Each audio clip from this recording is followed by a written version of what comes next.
Welcome, everyone. This is our three-part webinar series and the final part, our third part, in healing racism, embracing diversity in ourselves, our communities, and our world, with Dr. Tiffany Jana, someone who has quickly become, for many of us it sounds true, one of our favorite humans ever. Dr. Jana, author, educator, entrepreneur, diversity innovator, regenerative culture creator, the founder of TMI Consulting, and I'm just going to call it a force of love. It's been such a total joy for me to host the series with Dr. Jana. My name's Tami Simon. I'm the founder of Sounds True, and I want to welcome all of you, our families, friends, Sounds True authors, people associated with partner businesses. I want to thank you all for joining us. In this series, we've been exploring embracing diversity through a model that Dr. Jana introduced us to, concentric circles of care, beginning with embracing diversity in ourselves, examining our own unconscious biases, and looking at how we have privilege, earned or unearned, and how to use that privilege as a force for good. And then in our second webinar, we expanded and we started looking at how do we embrace diversity in our communities, in our neighborhoods, with our families and friends. And we began a discussion of how to embrace diversity at work. And we're going to pick that up and then move all the way out in an expanding concentric circle that has no end, which is how do we embrace diversity at the largest possible level in our world as a whole. To begin, let's welcome Dr. Tiffany Jana. Dr. Jana, welcome. So glad to be here again. Great to be with you, Tami, and great to be with the Sounds True community. Let's talk about embracing diversity at work in terms of hiring, because I think this is a really important issue for a lot of companies. A lot of companies, you might say something like this: of course we embrace diversity. Of course, we hire the best person for the job. We're not discriminating in our hiring process.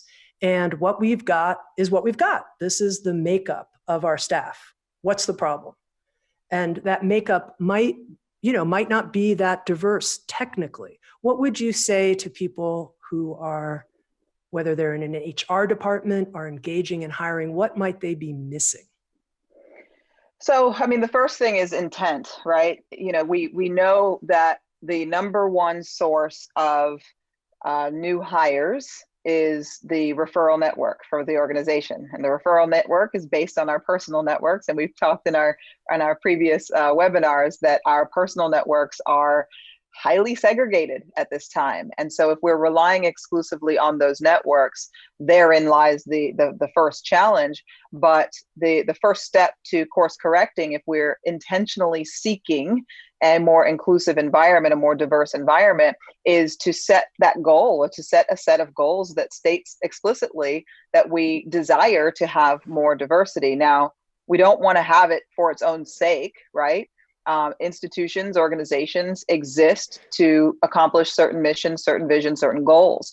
And so each organization should be able to very specifically answer why it is and how it is that diversity is going to serve the mission that we're after. If you cannot answer that question, then it might not be a good idea to invite diversity because you won't appreciate it for what it brings.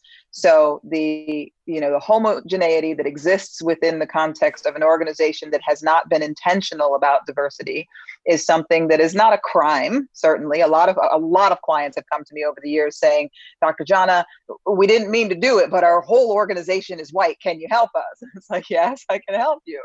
And so it has to be an intentional effort to reach to cast a wider net than what is typical. Oftentimes, if we're sourcing from universities, we're sourcing from our collective alma maters, we're sourcing from universities that we have relationships with.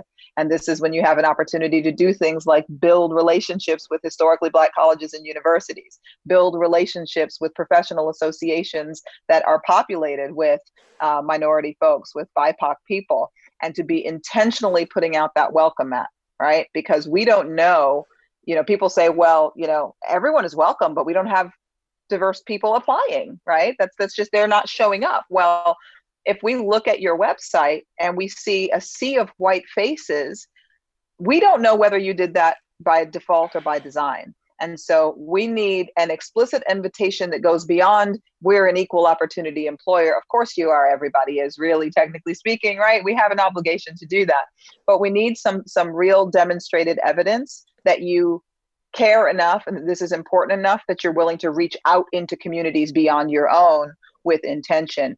I've never, ever in the history of my career advised anyone to hire someone because of their identity, because of their race, because of their gender.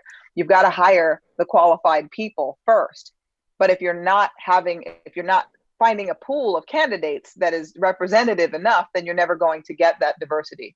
The way that I like to think of diverse dimensions of identity, it's like an additional certification. It's like an additional master's degree. If I've got two candidates, one Black and one white, and they have pretty similar experience, pretty similar education, pretty similar background, and I have a largely white organization, that Black candidate is going to bring so much more and so much different to the table just by virtue of the experiences that they've had as an underrepresented demographic, right? So it is something that must be intentional, and something that needs to be done and calibrated in a way that actually supports what the organization is doing. Mm-hmm. Okay. So for someone who says we just don't have enough applicants right now, our company wants to put out a statement that will really be magnetic and draw in diverse applicants. What kinds of statements do you think work? It's a statement's not going to work, right? Because all of the statements read like equal opportunity, like we welcome all. I mean, it's great to say we welcome, diverse candidates. All people are welcome to apply. Things like that are nice.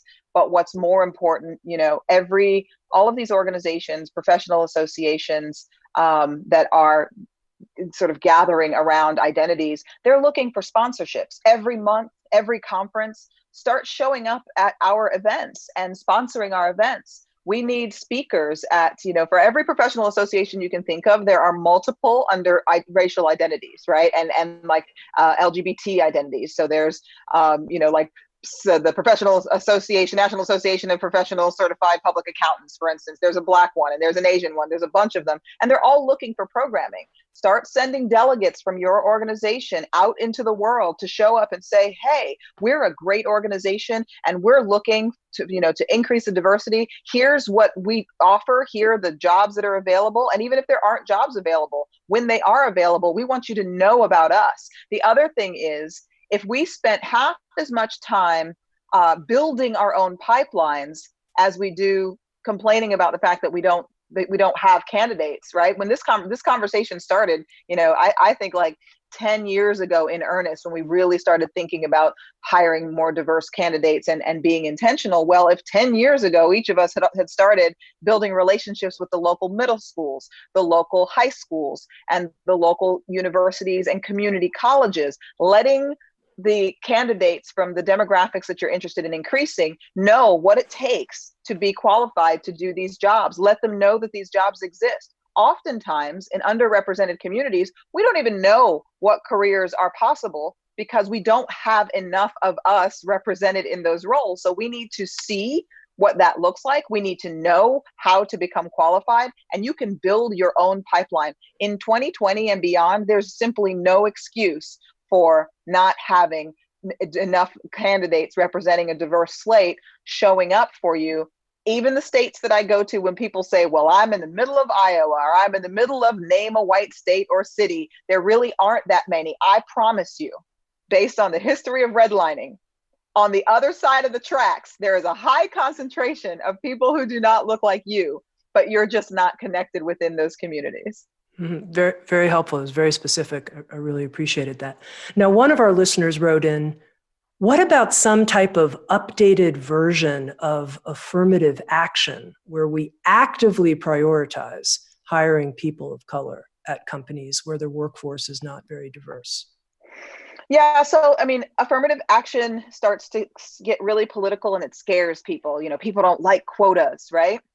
Well, an idea or without a goal, without a date, a goal without a date is a dream. It's not a goal, right? We need to put numbers and put specifics around these things. I don't think that the idea of quota should not be so scary, but how you calibrate the destination really matters. So there is no uniform answer for all organizations.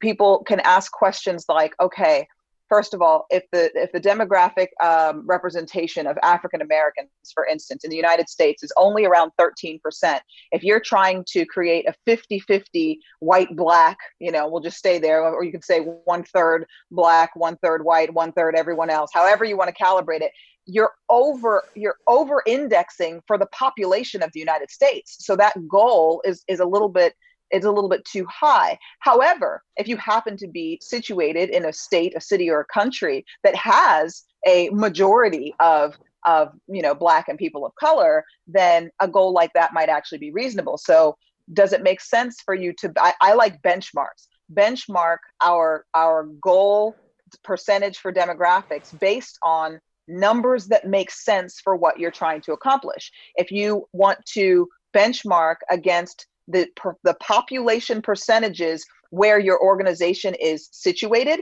that's one benchmark that might make sense. It might make sense based on what you do to benchmark against the population that you serve, right? That's a different kind of benchmark, but you should be creating goals and metrics based on some kind of representative index that makes sense for what you do in the world, where you're situated and who you're influencing. All right. Last time we spoke, Dr. Jana, we talked about subtle acts of exclusion at work, which is a term that you introduced us to. And in your book on subtle acts of exclusion, there was a section that got my attention, probably because I needed to read it very carefully, and now I need to embody it carefully, which is to think before you speak. Seems pretty obvious, seems like good advice. And you continued by giving people a list of questions that they could reflect on. Think about this before you open your mouth and speak. So I took this carefully, I went through it. And one of the questions had to do, would you ask the same question to somebody who was of a different race? And if so, maybe you should pause and think about, should you ask that question? And what came up for me, and this is a little vulnerable for me to talk about, but I'm a very curious person. I think that's why I like interviewing people so much, and I'm curious. And I also, unfortunately, often sometimes don't think before I speak. And that curiosity has me asking all kinds of questions. Let's just talk about the curiosity for a moment. So I'm curious about someone's accent. Where did it come from? I'm curious about that. Quite honestly, I'm often curious about someone's ethnicity, although I read in Subtle Acts of Exclusion that that's sensitive territory and you have to really be careful. And I'm also curious sometimes about people's experience of being a Black person or being a Hispanic person. And I want to ask them questions about it. So my question to you is, I don't want to engage in microaggressions or subtle acts of exclusion, but I also don't want to tamp myself down so far that I don't connect and express a sort of natural curiosity. So how can I be curious in a respectful way? So in the book, Subtle Acts of Exclusion, we created an index of the types of SAEs that exist. And the two that come to mind when you speak of this curiosity are that, you're not normal and you're a curiosity, right? And, it's not something, again, subtle acts of exclusion are often rooted in our unconscious biases. And there are a set of expressions, a set of behaviors that we engage in unbeknownst to ourselves. So the spirit of curiosity is a good one. This is something that you should definitely have. The challenge is to make sure that you're not making that person feel like they are not normal, or feel like they are not, or that they are a curiosity. The challenge with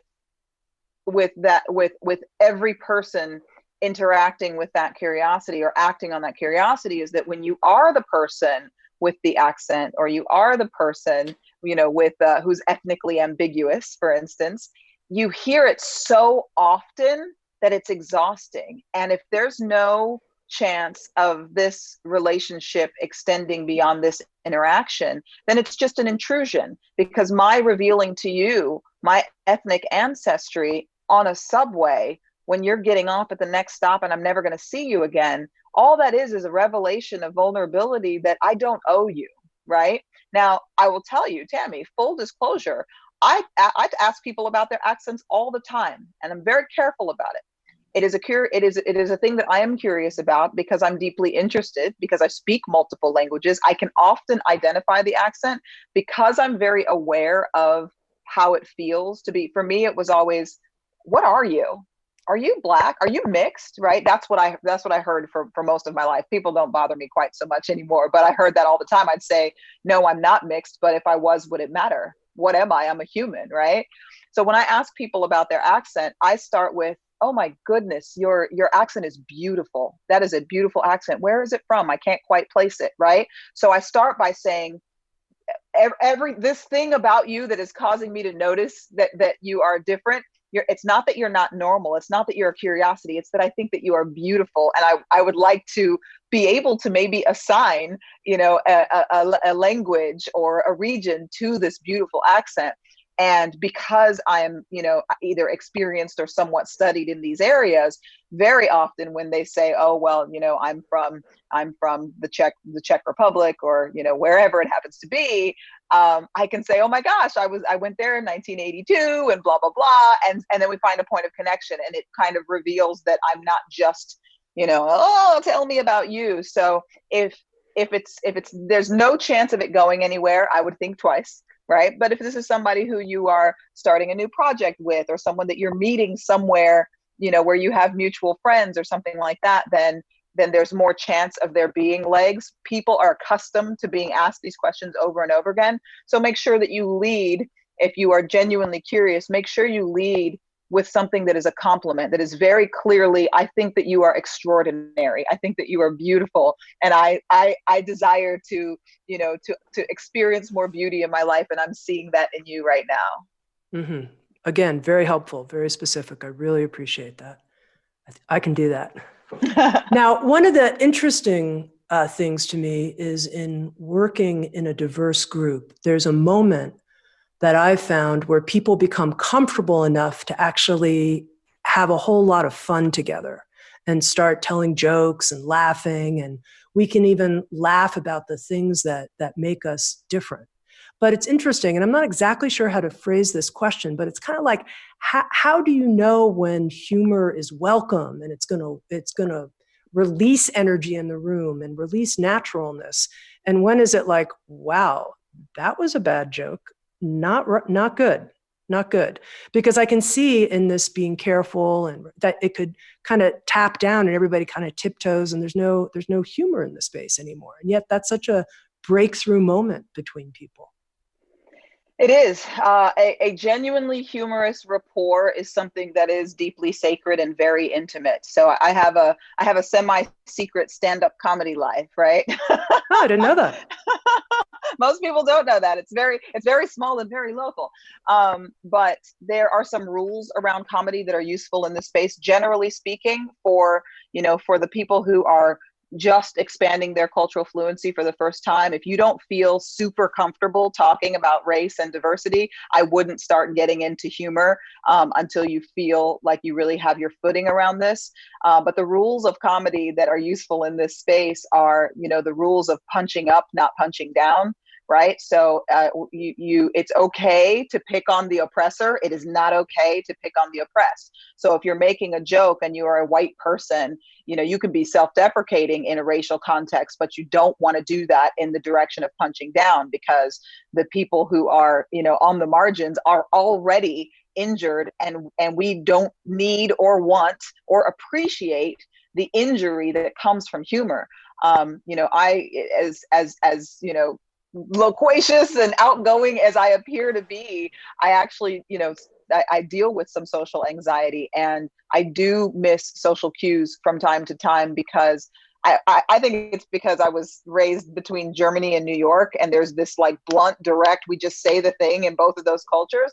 And so when people say things, if you're not laughing and ha ha ha ha ha, ha, it's a joke, I take things at face value. I listen to the words that came out of your mouth and my logic starts going. And it's very easy for me to find, I believe the things that come through in humor. There's always a grain of truth in there. So you've got to be very, very delicate in those spaces because you can cause harm very easily while trying to be funny. So I would say that if you're not feeling like you've got a good handle on these conversations around identity, that's probably not where you want to joke around. And if you don't have a deep intimacy and a high level of trust established with this person or these particular people, then it's not a good idea, because humor, if it does kind of go sideways, or I'm just having a moment or a day, or my energy is slightly off kilter, you've got to be able to have enough traction in that relationship to course correct without losing the ground that you've already gained. And if you don't have any ground with that person, then you just look like a jerk. Yeah, I think the confessions for me will happen offline, but I fully get what you're saying, and it makes a lot of sense about building that relationship first. Yeah. Okay. In your book, Erasing Institutional Bias, How to Create Systemic Change for Organizational Inclusion, there was a really, really interesting section that got my attention. And I'm going to read this quote. It is, "The Center for Talent Innovation released data which painted an encouraging picture of the possibilities that arise when organizations begin to talk about the difficult issues of race. They concluded that talking about race at work actually benefits the business. Rather than distracting employees from business, companies' efforts to respond to and address race eliminate distractions by kicking the proverbial and truly distracting elephant out of the room." Now, I thought this was so interesting because I think there's this notion that if we start talking about race, we're going to go and have all these conversations. They're going to take us around all these rabbit holes. We're going to become less efficient. It's going to take forever. It's going to get us into all kinds of difficult territory. And this section and this study from the Center for Talent Innovation says talking about race at work is good for business. And I want you to expand on that. How is it good for business? It's good for business because if we're not talking about race, we certainly are thinking about it. And when we think about the reason for focusing on Jedi values, right? Justice, equity, diversity, and inclusion in the workplace, the core purpose of that is to help people within the organization to feel as though they matter, as though they belong, as though this is an environment that is safe and welcoming for them, as well as whoever it is that you serve. And so if you have a multi-ethnic, multiracial workplace and you're not talking about it or not able to talk about it, then like the study said, the elephant sits in the room and it creates such an incredible tension that people cannot function optimally. If I'm having to cover my identity, if I'm having to overcompensate, if I'm having to edit myself in order to fit into an environment, edit my words, not say the thing that I want to say and name what's happening, then there's studies that have noted that the stress from that kind of covering, it can decrease your productivity in the workplace by up to 80%. So it's good for business because if I'm free to speak freely and to say what is really happening in my heart, to say what is really happening in the world, it diffuses the tension that is like the tension that we're experiencing on the global stage, on the national stage, in our homes and families. That same tension is showing up in the workplace. And if there's no sign of relief, if there's no exit valve for that pressure, then it mounts up inside of people, between people, on teams, and it prevents us from operating cohesively and getting things done. Mm-hmm. Okay, as you know, I think Dr. Jana, Sounds True publishes books and audio programs and online courses. And we feel a responsibility to work with our authors and do our best to make sure that the books that we publish and the online trainings that we create don't include subtle acts of exclusion. And I'm curious to know what advice you have for us in working with hundreds of different authors. Yeah, so if I would have, if I were a publishing firm, which I'm not yet, but maybe will one day be, I would certainly have culture editors, right? So you've got indexers and you've got copy editors and you've got all kinds of different people who go through and look at the publication through myriad lenses. A culture editor is something that for any kind of production firm of any kind that is putting out media would need to have. This is where, again, how does specifically diversity influence and support the mission of your work? In the case of Sounds True, it would be important to have representative diversity, certainly helpful within the context of the organization, because you can have people from representative demographics actually review material and they will tell you from first person experience what will fly and what will offend. And if you don't have them within, that would be certainly something that I would advise seeking without, right? There are people who can support that on a contractual basis, on a consulting basis. But I would have, if an author is making reference to particular demographics that they do not represent, if the author is representative of the demographics of which they speak, then they become the authority. And even if they, quote unquote, mess it up, then that becomes their thing, that's their voice, and we don't silence people of color, we don't silence people with underrepresented identities. However, if you have one identity or a majority identity speaking about or on behalf of a group that they do not represent, then it is imperative to have members of that specific group actually review the material before it's published. All right. Now, I've mentioned a couple times that we've invited our authors to join us for this series, and I've heard from many of our authors that they're watching and that they're taking it in. And one of the things I've seen, and I'm going to try to present this in extremes just to kind of make my point, is that there are some of our authors who have come out strong and said, we stand against white supremacy, we stand with Black Lives Matters, and here's why. And they've put posts out like that, and they've gotten some pretty heavy criticism. I thought you were a spiritual teacher and that you were neutral about politics, and I'm going to unsubscribe from your world. This is not what I'm looking for. I was looking for perennial wisdom, not your political viewpoint. And then on the other extreme, we've had authors who haven't said anything about recent events or standing in solidarity with the Black community, and they've received criticism. How come you're not speaking up? Silence is not what we need at this time in history. And I'm curious how you would speak to our wisdom teacher author base about making a public stance at this time. So a wisdom teaching author is going to have a phenomenally well-calibrated internal guidance system. It is that internal guidance system that those of us travelers and seekers, that's what we're tapping into. That is what we're interested in hearing and learning and receiving. And so if a wise teacher is making a call in this space, they need to be speaking their truth or not saying anything if that's what they want to do. This is not an area where any of us teachers can afford to calibrate based on what people want, because what we are living through right now, this is a moral and spiritual imperative. This is a moment for wisdom teachers, wisdom keepers. So, I shy away from we call it oppression Olympics, right? We do not ever say that one group's oppression is worse than anyone else's. No one's pain is more painful than anyone else's. However, we do have these historical precedents, these moments that we can look back on and say, that wasn't such a good moment in our history. When we look at the Holocaust, right, people often say, what would you have done?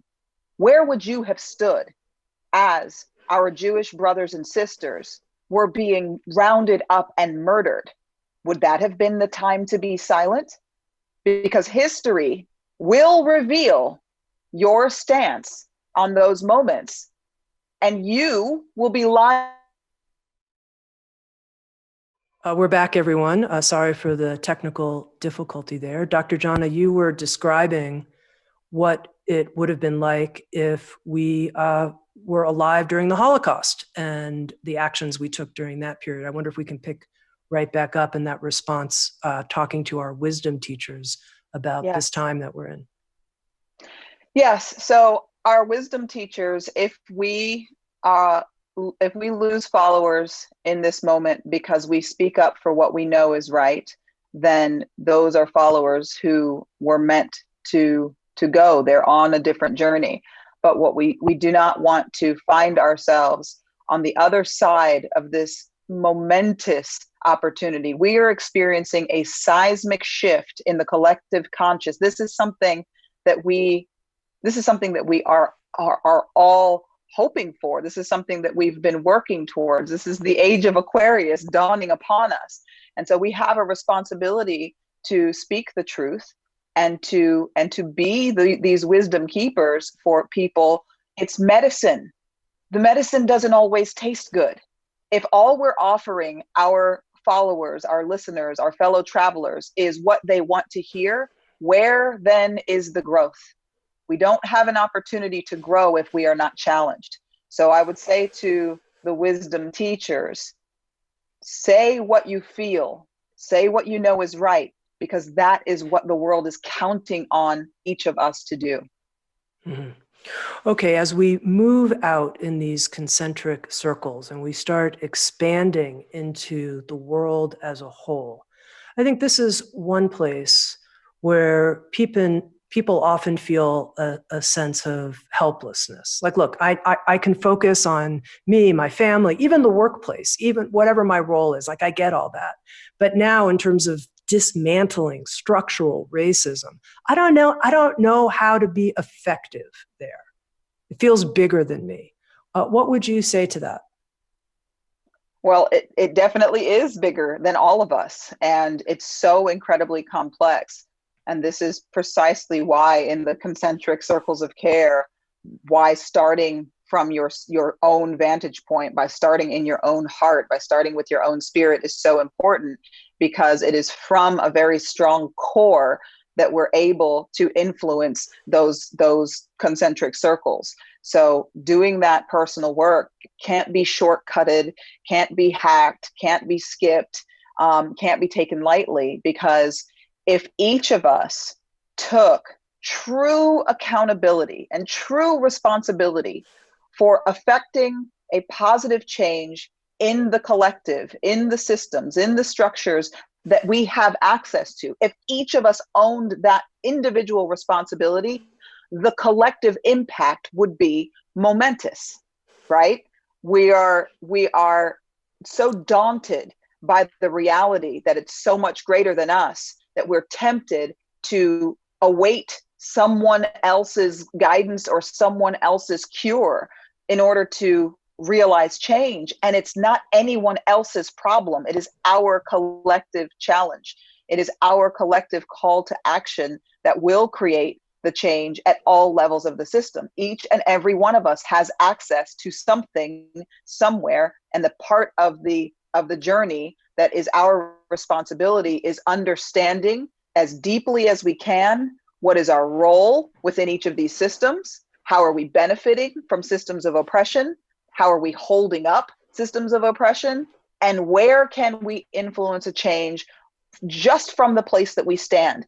And those concentric circles ripple out infinitely, from the way that we raise our children to become conscious allies and co-conspirators, from the way that we call in our friends when they are stepping off of the path of kindness and love, right? We call them in and we hold them accountable to being the better people that we know they want to be, to speaking up in our workplaces when we see that people's rights and liberties are being taken advantage of, right? That people are being undermined, that people aren't being considered.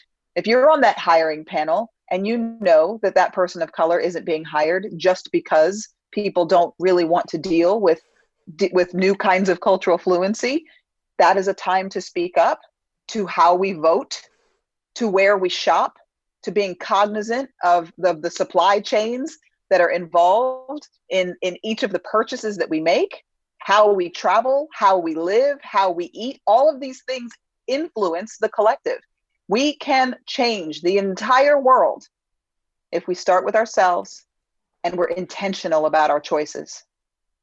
Now, I noticed as you started talking about to where we shop and how we travel, I started feeling a little burdened that this is like, I just want to go into the coffee shop and get a coffee right now. I don't know what the policies are of this particular coffee shop. I mean, how do we do that in a way that it's just not so cumbersome that we can't enjoy our life?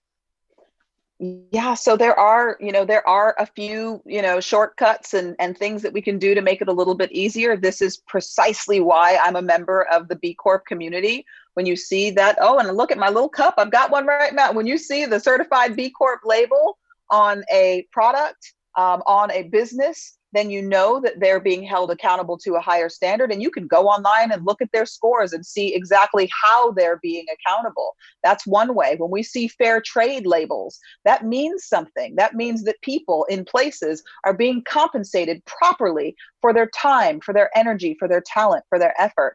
If you just want to go and get a coffee, is there a BIPOC, Black, Indigenous, or person of color owned coffee shop near you? You might be able to just get coffee from a different place by checking a little bit more closely. Yes, it's difficult to get into the whole supply chain and understand each company's policies and procedures, but there are, like, the B Corp community is a brilliant community for creating levels of accountability and transparency that make it a little bit easier for us to make those decisions faster. Okay, so someone's asking themselves, am I being truly accountable right now in my life? Or am I being semi-accountable? Kind of sort of a little in some areas where it's not too tough and where I feel naturally inspired, but not across the board. What would be your definition of true accountability? So in a spiritually oriented community, it's just like it's presence, right? When we think about our spirituality and our presence, right? If you can take nothing but conscious breaths all day long, right? You could potentially reach enlightenment just by being fully present to each breath that you take. It's it is the interpersonal and social equivalent of that. When we are making our choices, are we doing it with intention? We get ourselves in so much trouble as a species by operating on autopilot, by just doing the fast thing, the easy thing. And just like if anyone has made the transition from, an omnivorous diet to a plant-based diet, you didn't just make that transition one day and be 100% successful. You had to do some meal planning, and you had to slowly cycle out some of the things in your house, and you had to try new things. There's a lot of trial and error. And so if you're trying to be accountable, then it's about being as present as you can, particularly when you have a human being in front of you, right? In the context of like an organization, we have a tendency to treat people like cogs in a machine, like they don't matter, like they don't have souls. Whereas when we're communicating with our sister or our cousin or our mother, we have incredible grace for the people who are closest to us. When they mess up, we don't like it, but we don't cancel them just because they messed up. We need to have that kind of grace and presence for as much of humanity as we can possibly embrace. So if you can't find it, it is not possible for each of us to be 100% present and 100% intentional, right? That would be the Buddha, that would be the Christ, that would be all of the ascended masters were able to do that much better than we can, but we can aspire to that. And if you can only take one thread away from this part of the conversation, when there's a human being in front of you and you are interacting with them physically, verbally, or energetically across the room, across the street, be present to that interaction, because your presence will help you make better choices than your autopilot will. Mm-hmm. Beautiful. Thank you. Now, we received a handful of questions from the Sounds True staff about embracing diversity in the world, and I want to include some of them here in our conversation. One of our staff members writes, "We see so many companies right now speaking out against racism and discrimination. Heck, even NASCAR banned the Confederate flag. Do these actions actually lead to change on a global level? How do we walk this walk in a substantive way? It seems like a lot of companies are saying a lot of words, but what actions really matter?"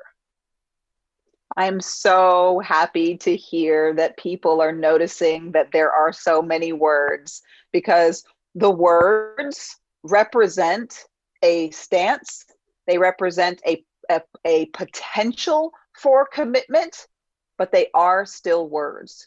So all of my clients and all of the people that I work with, I'm encouraging them, absolutely take a stance, say a thing, put it out there, but the accountability is absolutely in the action. And so what that looks like for each organization is going to be radically different. I really believe that the spectrum of accountability and the spectrum of inclusion has shifted with this civil rights movement. So now we have organizations like, before, I think the spectrum I thought was a diversity statement on one end to having a chief diversity officer is where we were before the new BLM movement. And now we are BLM statement to community reparations, right? That's a whole different spectrum. So a statement is nice, but then what are you going to do? Now, I don't expect every organization to really just become fully anti-racist and start doing just nothing but anti-racist activist work. But there's always an intersection between our primary mission and how our work, service, products, right, opportunities have impacted adversely communities of color, right? Underrepresented communities, and in this case, Black communities, right? So that's the place where organizations need to be putting their money where their mouth is, right? We need to be thinking about, what is it that we do? What is the industry that we're in? And then historically, what is the damage that has been caused to Black communities within our industry and because of our industry? And then specifically, what damage, if any, have we caused to the Black community? And then how can we repair that damage? How can we begin to rebuild trust with these communities? And I would always start with your most hyper local community. It's so tempting for a multi-million-dollar organization to just throw money at the wonderful nonprofits, right, that are out here helping the cause. And they appreciate that. And that's a great thing to do. But again, on the spectrum of impact, throwing money somewhere else and calling it someone else's problem, that's not really taking responsibility and the organization being accountable. So find out how you can serve locally. How can you support Black communities locally with your money, with your services, with your resources? That is a level of accountability that I believe would have the greatest collective impact. Can you give me some examples of community reparations that you've seen a business take on that made a lot of sense to you and seemed effective? Yeah, so I mean, there are organizations that are, and so some of these things are, they're they're happening quietly and they're not necessarily available to the public realm yet. But what people are doing is they are creating new opportunities within Black communities that were previously not considered. So one of the easiest ways to affect that kind of change is to review your supply chain. Who are you buying from? Who are you privileging in your interactions in the ways that your organization, your institution, your industry enriches others? Who is being enriched? So if we diversify our supply chain and start identifying Black-owned suppliers, Black-owned businesses that can provide us with the same or similar services and or products that we are sourcing from other organizations, that is a great way to do it, because economic empowerment is one of the most powerful empowerments that we can have, and that's the place that we have done the most poorly, besides health. That's one of the places that we have utterly failed. So people are reviewing their supply chains in a very big way. Organizations that have access to vast resources are creating granting opportunities within communities. They're looking at the anti-racist organizations, the community-based organizations, the organizations that are serving schools and children in their communities, and they are providing them with volunteers. They're providing them with leadership guidance. A lot of these really great nonprofits are staffed by volunteers and wonderfully underpaid people who have great hearts, but don't always have really heavy, serious business acumen. So they're providing actual leadership guidance to help grow these organizations and help them be more impactful within their own communities. And then in Richmond, we have something called the Office of Community Wealth Building. It's the only government office in the country that is designed with the express purpose of alleviating poverty within Black communities. And so supporting organizations like that and providing resources for organizations like that sort of smooths the path towards creating economic empowerment for Black people. Mm-hmm. Another Sounds True staff member writes in, if any, what role does forgiveness play in dismantling systemic racism? Forgiveness with ourselves and with our community, society, and all of humanity. So my mantra, which I'm pretty sure I've said before, it's grace for self and grace for others, right? And that's where I feel that forgiveness kind of falls in that space, because as you're on this journey yourself, you're going to identify places where you have failed yourself and you have failed others. And forgiving yourself is the very first thing to do, right? Recognize that, yes, you've messed up, and also you will mess up again. And you're going to have to forgive yourself over and over again, just like you do when you're in relationship with anyone else. Forgiveness has a very interesting role for the oppressed, right? When you think about the history of Black people in America, we are a forgiving people. We keep, the fact that this particular movement is not actually a violent movement is a miracle. We are an incredibly forgiving people. Every time one of our churches is burned, every time our children are killed, you see the actual victims and the people in these communities offering forgiveness to the perpetrators of the most heinous crimes. That is not something that is, I don't think that it is something that is easy, and it certainly should not be expected of the oppressed, but it is certainly something that makes this journey more challenging, for sure, because I think I've said this before, it's the freedom of a people, historically speaking, has scarcely been won without violence. And so the ongoing forgiveness of Black people, or by Black people, is something that hasn't really served us very well. So while I am an advocate for grace for self and grace for others, because it allows us to heal and it allows us to grow together, it gives us a safer container for advancing our spirits and advancing our growth and advancing ourselves in relationship. It's a really challenging endeavor because it hasn't gotten us as far as we should be 400 years later. So I definitely think that there is space for it in the form of grace.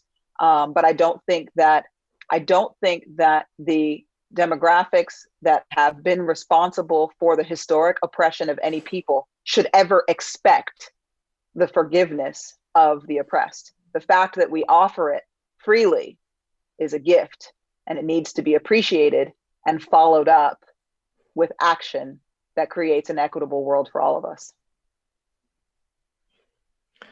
You mentioned, Dr. Jana, that you believe we're in the midst of a seismic shift. And I've heard some people say something like that. This is a true inflection point. And I've heard other people say, we've been at this a long time. This is glacial, a few steps forward, a couple steps more back. I've been dealing with this, my whole life. I'm not particularly optimistic. So what makes you believe that we're in the midst of a seismic shift? I can feel it. And I believe that it is being felt and evidenced on all sides. So those of us who are solar powered by light and powered by love, we can feel that there is something happening that is different from what has happened before. And those who would oppress my people, and coming from my 5 intersectional identities, I'm talking about all my people, okay? Those who would oppress our people can also feel it, hence the resistance. We are being challenged by the oppressor. We are being challenged by the system in some really overtly ugly ways, because they know that the shift is happening, and they are hoping and praying that they can prevent the inevitable. And it is inevitable because we have a much larger population of the world, of planet Earth, who are in favor of freedom, who are in favor of liberty, and who are driven and motivated by love. So it's what we do in this moment. It's what we do with that collective power that will determine the outcome. We cannot afford for a single soul who is motivated by light and love to give up, because that is what the oppressor is counting on. They need us to give up. They will feed you on a daily diet of horrible news and lies just to quiet your stirring soul into submission and into believing that the status quo is what will remain. And it will not remain, but it's entirely up to us. Just to be vulnerable for a moment, I noticed in myself a real sense of quickening since the pandemic began. And I wonder if you've also felt that, and how perhaps you understand the pandemic in the midst of this seismic shift. One could not have happened without the other, right? So whether it's, Gaia, Mother Earth, the goddess, spirit, the ascended masters, that which controls these realms and beyond knows exactly what it was doing, right? The pandemic gives us tangible evidence that it is in our best interest to care not only for ourselves, but to care for everyone else. Survival and recovery from this pandemic on every conceivable level, physical, emotional, societal, economic, depends on our ability to look beyond our own comfort and our own convenience and care for people who we do not know, and care for people whom we cannot see, right? We might be young and white, because being young and white right now makes you statistically less likely to die from this thing. But if you are young and you are white and you have a strong immune system, that is not an excuse to not wear a mask. That is not an excuse to go ahead and have a party with 62 people in it, because by doing that, you are endangering the lives of the Black communities around you, the Indigenous communities around you, the communities with disabilities around you, the elderly communities around you. We cannot afford to be selfish. And unfortunately, certainly in the United States, but in many of our, sort of westernized nations, we've become accustomed to individualism, to prioritizing the needs of the one, the needs of the few over the needs of the many. And that is something that has to shift in order for us to come to the other side of this. Because y'all, we could just be in the pandemic normalcy forever if we don't learn this lesson. We will, like when we look at the nations that are doing well, it is the nations that collectively decided to take care of each other and be consistent about it and accountable about it that are on the down curve, while we look like the selfish children that we as a nation have historically remained. So the connection between the two is, it is not just Black people and people of color who benefit from equality. It is not just the oppressed who benefit from liberation.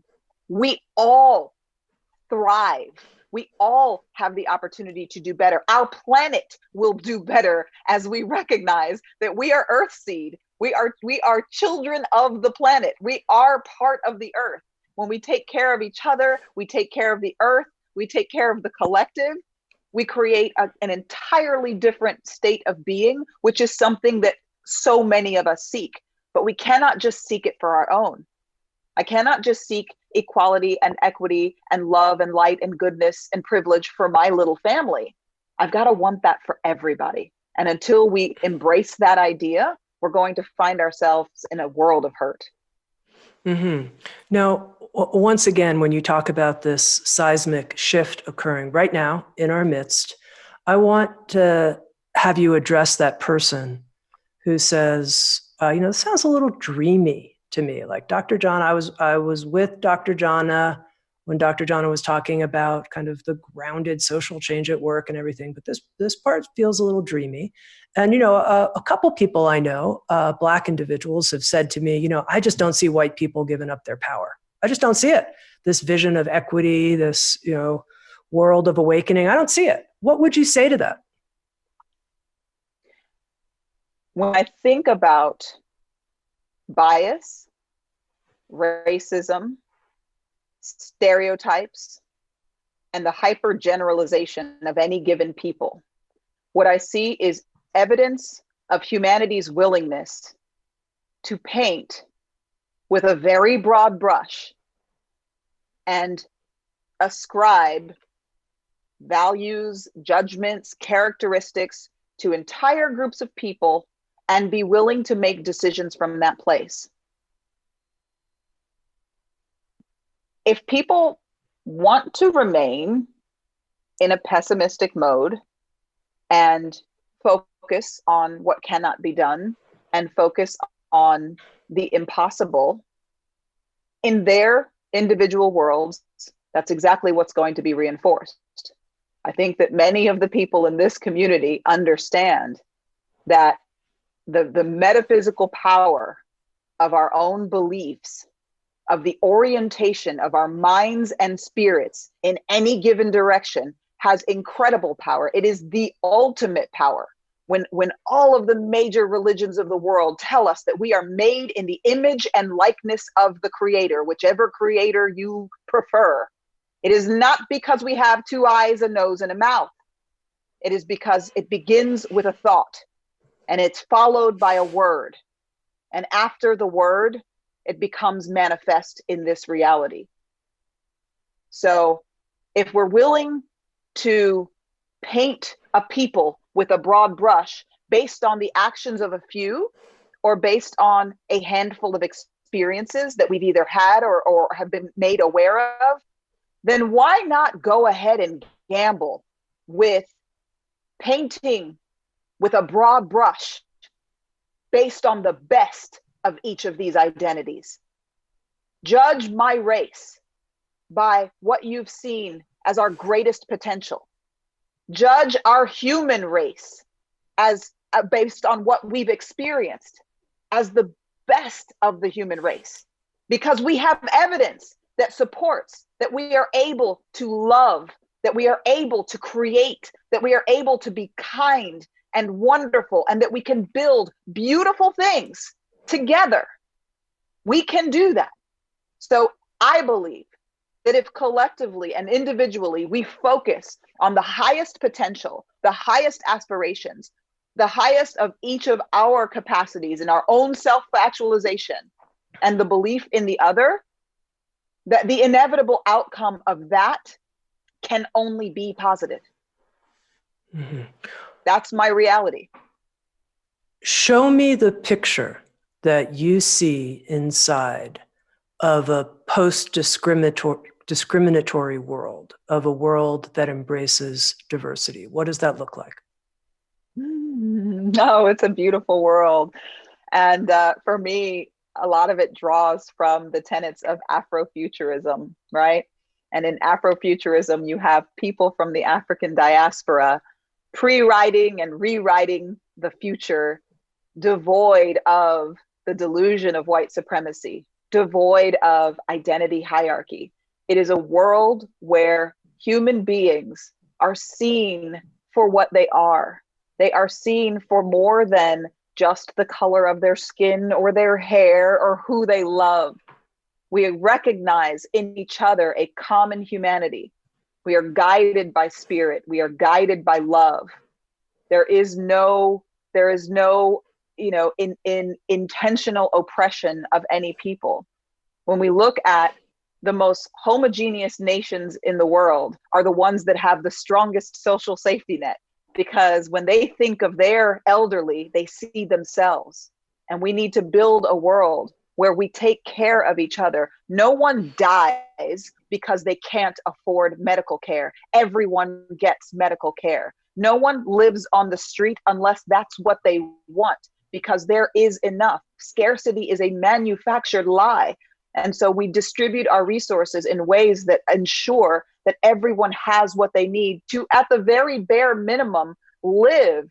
But the goal is that everyone thrives, everyone self-actualizes. We do not have places of incarceration. When someone does something, when someone commits what we would consider a crime, we get to the bottom of what is wrong, what is happening with that person, how have they gone off balance? Do they need substance abuse treatment? Do they need mental health treatment? Because the vast majority of the people who are currently incarcerated need some kind of mental or emotional or physical health support. And that's not what we offer them. So we wouldn't have prisons, we would have places where people get the help that they need. We have examples of different ways that people care for their people. And we would take the best of each of those aspects. People wouldn't go to work and hate their job and have to deal with harassment from their bosses. We would co-create together. We would be invited to become the best versions of ourselves in service of the organizational goals that we've signed up to help create into the world. And we would all be compensated really well to do that. There is enough. Since the 1970s, executives have become infinitely more wealthy on purpose, and the people who are producing more have been getting less and less. So each of our organizations and institutions would wrap a concentric circle of care around its own community. And we would do things like make sure that if you have children and you work for our company, then of course your daycare is provided by the company, probably within the company. Your children are nearby and cared for. Everyone who works within this system gets what they need. So it is a world where the essential humanness is valued, where people are seen for who they are, and where the pursuit of happiness, like I'm a pleasure activist. So liberation through joy is a really big deal. People would be empowered to identify what brings them joy and pursue it with the greatest fervor. You know, just two more questions here, Dr. Jana. The first is really a recapitulation of something I already asked you, and I don't mean to be a grumposaurus here, but as I hear you describe that, I feel like, that's probably not going to happen in my lifetime. I'll do my part. I'll roll up my sleeves. I'll give everything I have, and I'll give my heart to it, and then I'll pass the baton to the next generation. But that's hundreds of years in the making, what you're describing, possibly, maybe. What would you say to that? So I've referred to the work that I do as cathedral building work, right? I heard that expression. I don't remember where it came from, but cathedral building work, right? So we are building the foundations of an edifice that we may not see in our lifetimes. And I didn't think I'd see a Black president of the United States in my lifetime. Fooled ya, right? That happened.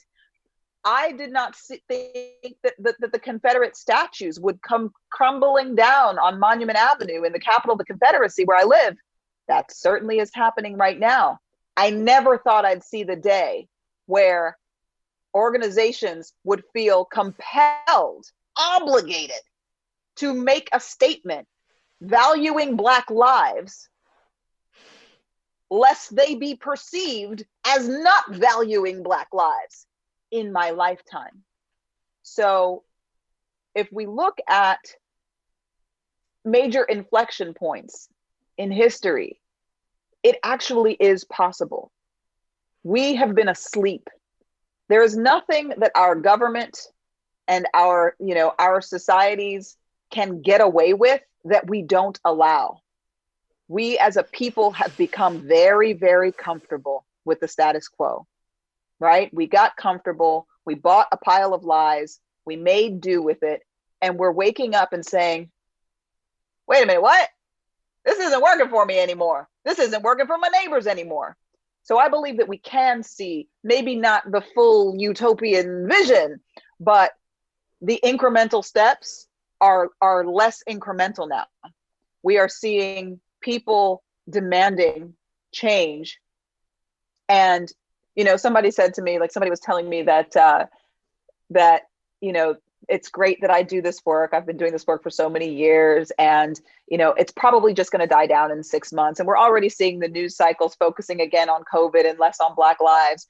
Do you think that the oppressed people are going to go back to work and say, oh, you know what? Just go back to treating me like crap. I remember that. It was okay. Just do that again. No, because the conversation, remember how it is better for the organization to be able to talk about race than for us to not talk about it. We can't put the Pandora's box. We're not closing that again. That will not be closed. And the difference in this moment is that it is not just the people who've been oppressed who are clamoring for our freedom. It is the allies around the world who are standing with us, hand in hand, beside us. And when there's a police officer involved, they're standing in front of us. And because of this, because the people who represent the power base in nations around the world are standing up for what is right, because of this, we can actually see that seismic shift in our lifetimes. We must not stop moving. Which brings me to my final question.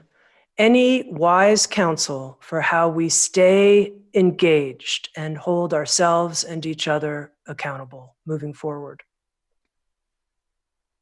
Don't allow amnesia to set in. So find your anchor points. Not every person needs to try to liberate every single oppressed person. I believe that the inner guidance system is always communicating with us. And we need to continue tapping in and calibrating that inner guidance system, because the inner guidance system will tell you where you need to act. You will be unsettled. You'll continue having weird pandemic dreams beyond the pandemic that include the oppressed of the world. Your inner guidance system will say, hey, you wake up. You need to focus on this. And when you get that call, you listen. Don't look away. Keep seeking the information. Keep seeking the education.